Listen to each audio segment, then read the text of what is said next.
Good evening, everyone, and welcome to Moments with the Master. My name is Albert Dixon, and I'm the preacher at the Mill Road Church here in Cincinnati, Ohio. And beside me is my good friend and fellow worker in the gospel, John Henry, who is the preacher over at St. Leon in Indiana. And so we are the hosts of this program, and what we're doing is we're trying to help people to understand God's Word and also to glorify Him in the things that we say and do. Again, if you have any questions or comments in reference to the program, at the end you'll be given information on how you can contact us with those questions and comments. And you'll also be given the opportunity to subscribe to the program to notify you that the program is about to begin. Also, we would encourage you to come and meet with us. We would love for that to happen, where you can sit down and just talk with us and get to study with us, worship with us at every opportunity that you have. And so again, we look forward to meeting you and talking with you. John, in our last lesson or discussion, we had been talking about, again, the whole study is about the plan of God to redeem man. And in our last session, we were talking about Jacob, who had left his home because his brother Esau is angry with him, because remember, he got the birthright, and then Isaac blessed him, and Esau, who is the oldest, did not get that. He's angry with his brother and wants to take his life. And so he is sent away to Paddan, where he is going to be with his uncle, his mother's brother, Laban, and also other relatives in that area. And so in chapter 28, we looked at him on the travel there in reference to his stop there in Bethel, and seeing the ladder and the angels of God, God at the top, and the angels ascending and descending on that ladder. Now he is there in the land in chapter 29, and that's what we will pick up in our discussion this evening.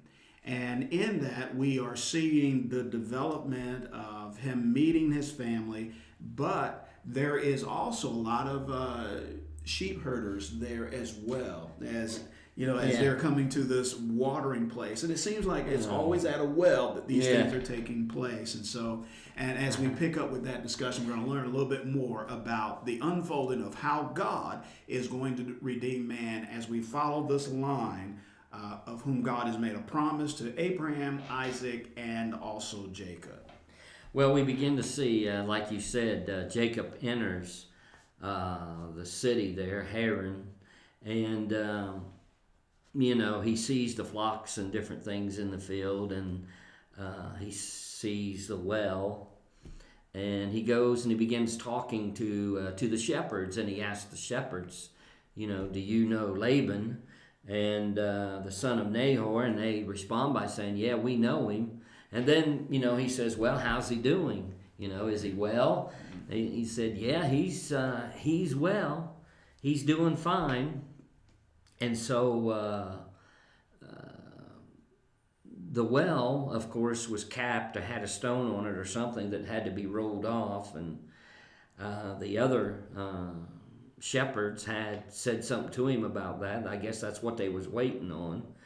And but while this discussion was going on, Rachel's coming with her father's sheep, because they needed to be watered too. And so she gets up there to where they are, and he begins a discussion with her.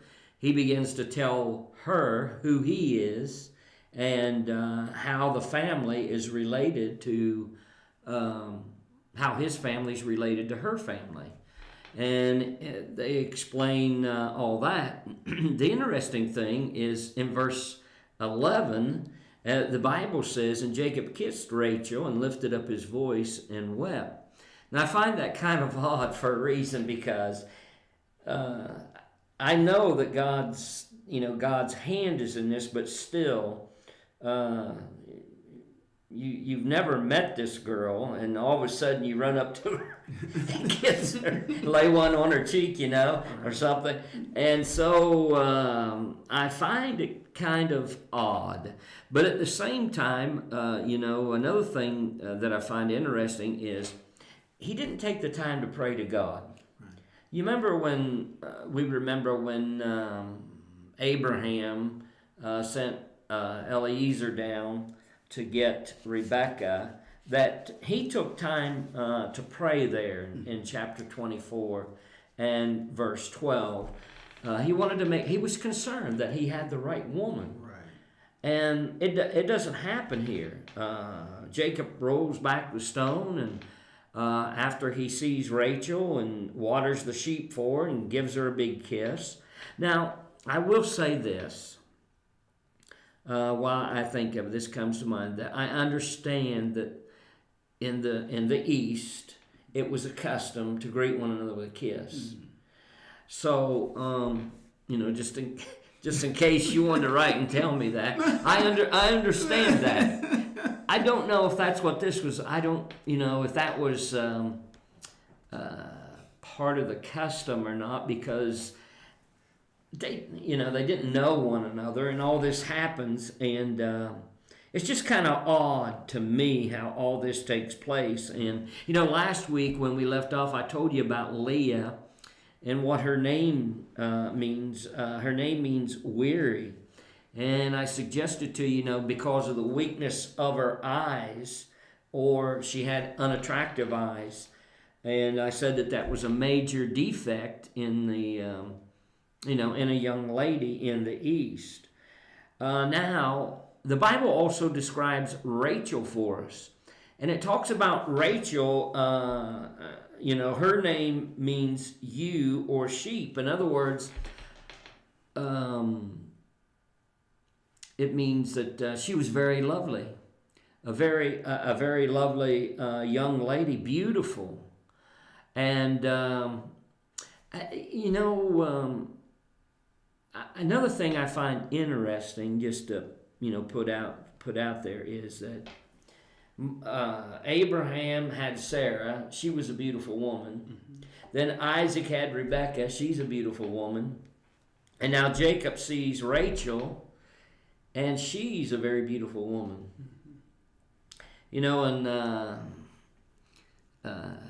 An old cowboy told me once. He says, beauty is dangerous. But he was talking about horses, because, people like, oh, that's a nice horse. And he said, hey, you better watch out. Beauty's dangerous. He said, I don't know if you know that or not. But, it has been, with these fellas, because they go down there with these wives that are beautiful. And then, wherever they're at, they want to take them into their harem, and God has to intervene. Right. And so, for what it's worth, and so after Jacob had been there for about a month or so, Laban suggested, to pay Jacob wages. He pointed out, it's only fair, you working for me, I need to be paying you. But Jacob said, tell you what, why don't you just give me your daughter Rachel? And I believe that was agreed upon, and he had to work for about 7 years for her. But as you recall, Jacob made the comment, he says, hey, that didn't seem like 7 years to me, because I really loved her. And, definitely he really loved her, because he's waited 7 years and worked for her like that. And but when it come time for come down to the marriage, what I think interesting is Laban pulls a little switch here, and it gives him Leah first, instead of Rachel, whom he asked for. And so it was kind of like a little trick. We might call it that, I guess. He kind of switched. And so, you get to thinking about that, and the trickster, which would be Jacob, because of what he did to his father, the trickster now is being tricked by God in a sense. He knows what that's like now. The substitution of Leah, of course, for Rachel. Jacob substituted the younger, that is himself, for the older Esau. And he's now recompensed by having the older put into the place of the younger, it seems like, when we get here. Mm-hmm. Now, I don't know this for sure, but it seems to me like it's one of the things that bother me about the story of Isaac and Rebekah, and maybe you've noticed this too, but when you go back there and look at that, God had already promised Rebekah Jacob. He said, the older is going to serve the younger. So God already had that worked out in his providence. This is what's going to happen. But what happens? Well, Rebekah becomes like Sarah. She begins to help God. And, they pull this, she says, now, go do this for me, go do that, and get some. So she fixes him up with that wool and the porridge and everything goes in there. And, it's a big trick, but it's like, God had already told her, but yet I'm going to help you anyway, just like Sarah. Mm-hmm. And so, of course, Jacob was in on that, so it seems like maybe God was giving him a taste of his own medicine. You know what I'm saying? What goes around comes around. And there you go. These are some, when you're looking at this, you get to looking at the culture, you get to see that these are people who go through some of the same challenges that we go through, that we sometimes want to take matters into our own hands. Sometimes we do forget to seek God's guidance in the everyday things of life because we think that we can handle them on our own. And so we run into these problems and then we try to work our way out of them by ourselves, and we only make matters worse. And when we finally succumb to God's will, He does use those things for our advantage, or He's able to make a better way because of our willing to submit to His will. And you can see that, and it's a very valid lesson and valuable lesson for us to learn in connection to our everyday dealings in life, that we do need God, and we do get ourselves into a lot of problems if we don't seek His guidance and wisdom. And that's what we've been doing, even unfolding the plan of redemption for mankind, because people have come up with so many different thoughts and so forth, but never take the time to go back through the scriptures to learn how did this come about, and God using these situations to bring about His will in spite of our own weaknesses. Mm-hmm. And that's a tremendous, and you see His infinite wisdom at work. That's a good point you made, and I know the last week you had talked about that too a little bit, about how God was going to take and kind of mold and form him, and God does that. Once we obey the gospel, God does that with all of us. Absolutely. We give ourselves to God, and He molds and forms us into the kind of person and people that we need to be. Absolutely. And what He expects out of us. And like you said, the same thing is going to happen to Jacob.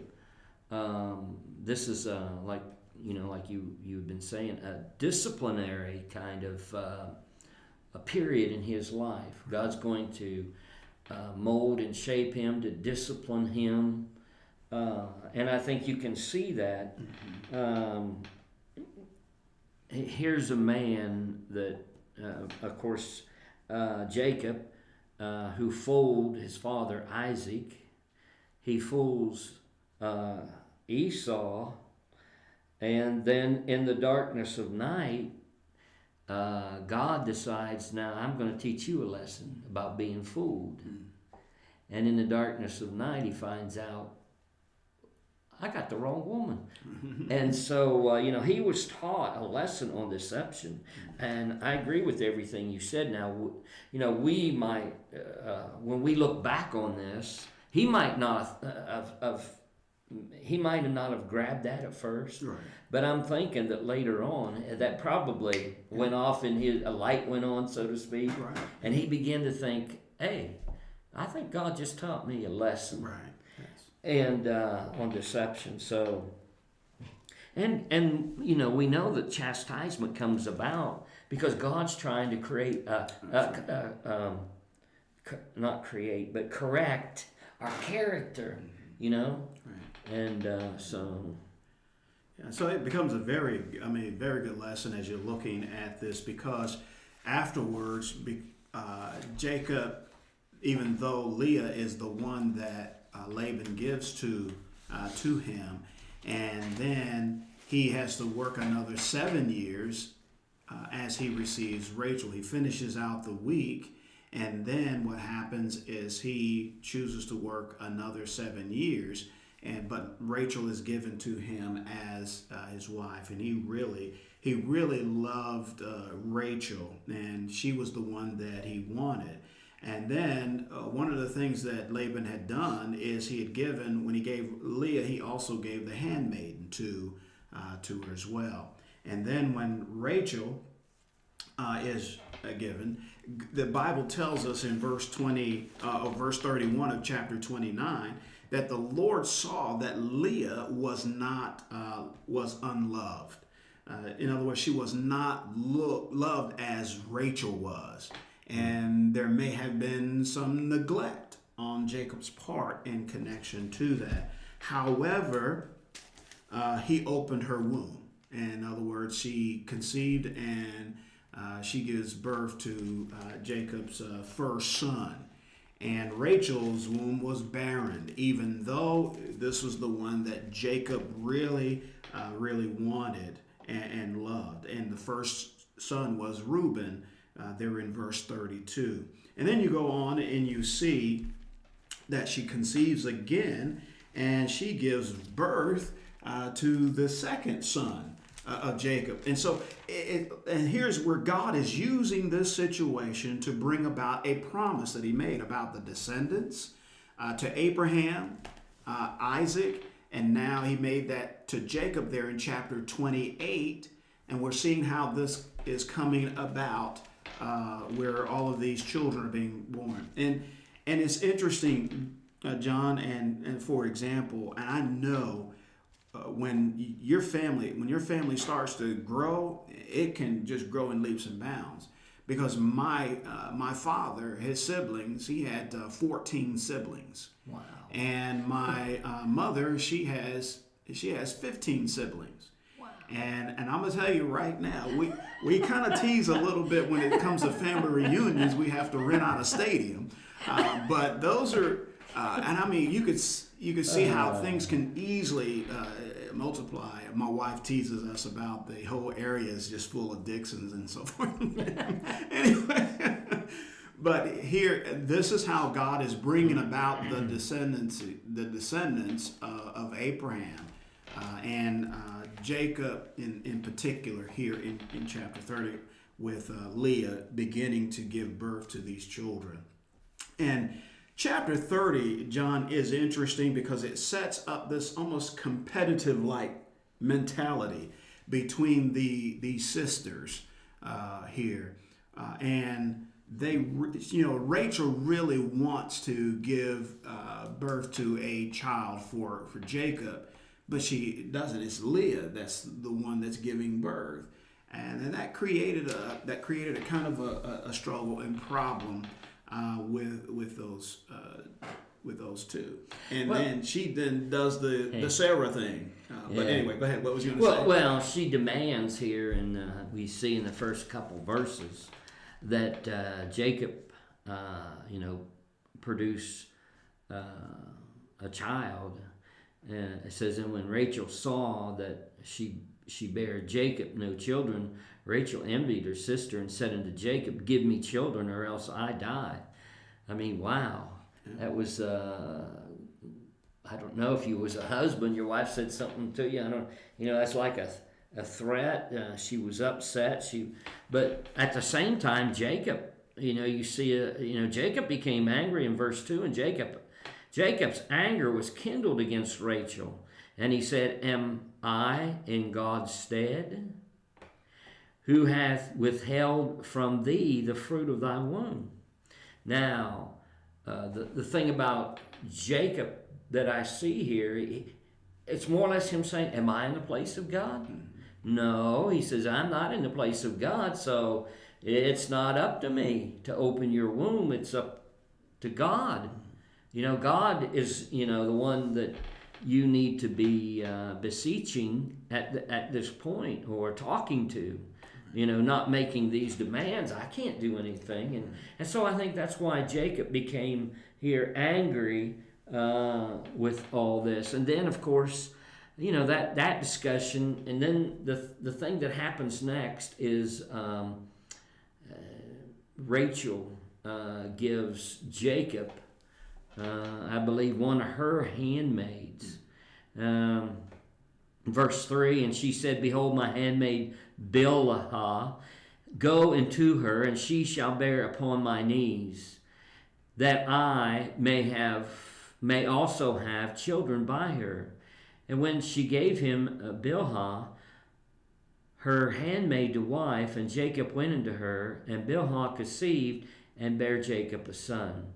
And Rachel said, God hath judged me, and hath also heard my voice, and hath given me a son. Therefore called she his name Dan. But the thing of it is, I know that there are different customs about this handmade business that went on back then. But still, Sarah did the same thing with Abraham. That's right. Yeah, she sure did. She gave, so.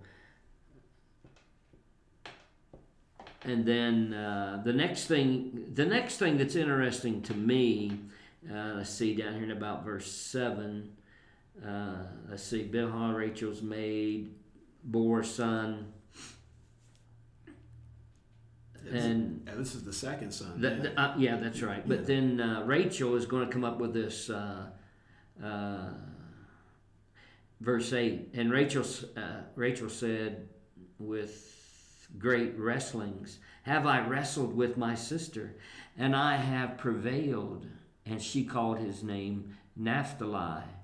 When Leah saw that she had left bearing, she took Zilpah, her maid, and gave her to Jacob to wife. And Zilpah, Leah's maid, bare Jacob a son. And Leah said, A troop cometh, and she called his name Gad.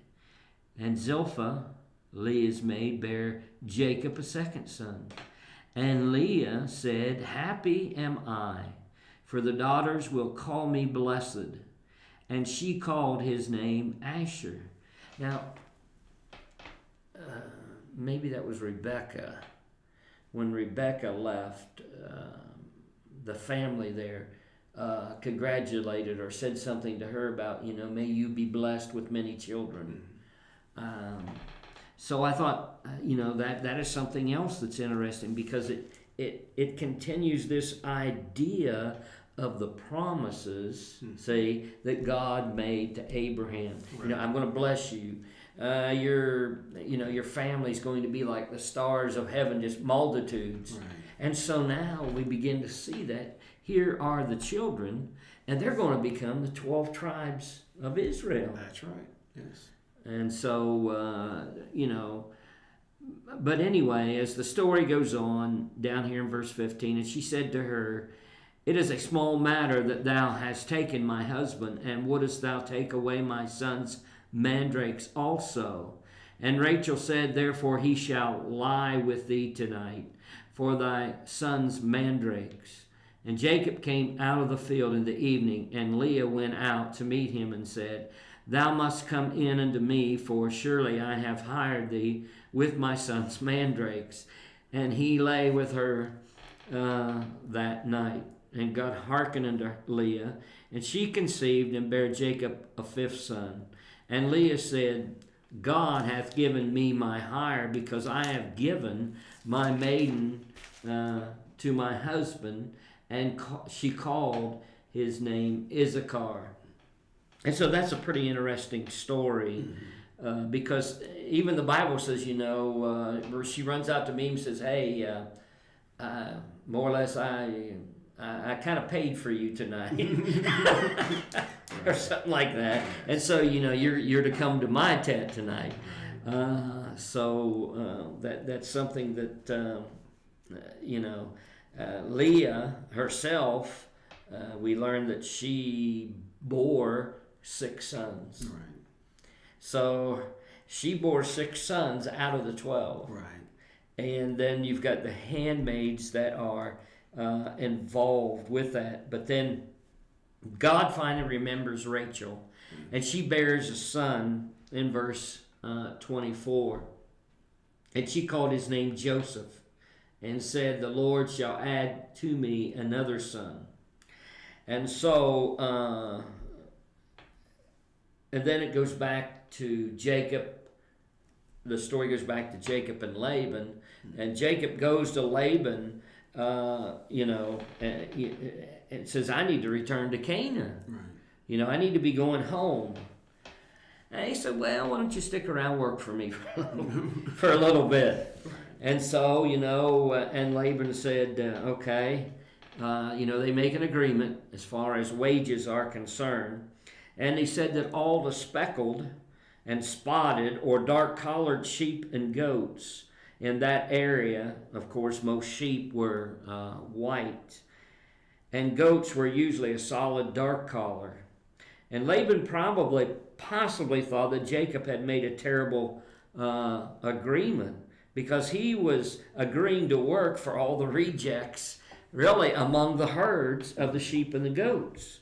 But there was something kind of interesting that happened there. Mm-hmm. You want to... Well, I mean, again, you see God's part in the whole matter, and Jacob actually ends up coming out with a better deal. When you're looking at all of the things that are pointed out, because when you get down to... Verse 37. Yeah, verse 37. Yeah, then Jacob took fresh rods, poplar and almond, and plane trees, and peeled white stripes in them, and exposing the white which was in the rods. And he set the rods which he had peeled in front of the flock in the gutters, even in the watering trough where the flocks came to drink, and they made it when they came to drink. And it says, so the flocks made it by the rods, and the flocks brought forth striped and speckled and spotted. and so what Jacob then does, he starts to separate the lambs, and made the flocks face toward the stripe, and the other black, all the black in the flock of Laban. And he put his own herds apart, and did not put them with Laban's flock. And so again, you start to see the prosperity of Jacob, the accumulation, and so forth. And so again, Laban thinks that he's got the better of the deal, but no, God is bringing about to where Jacob's getting ready to go back to the land of Canaan, and this time with prosperity and a family.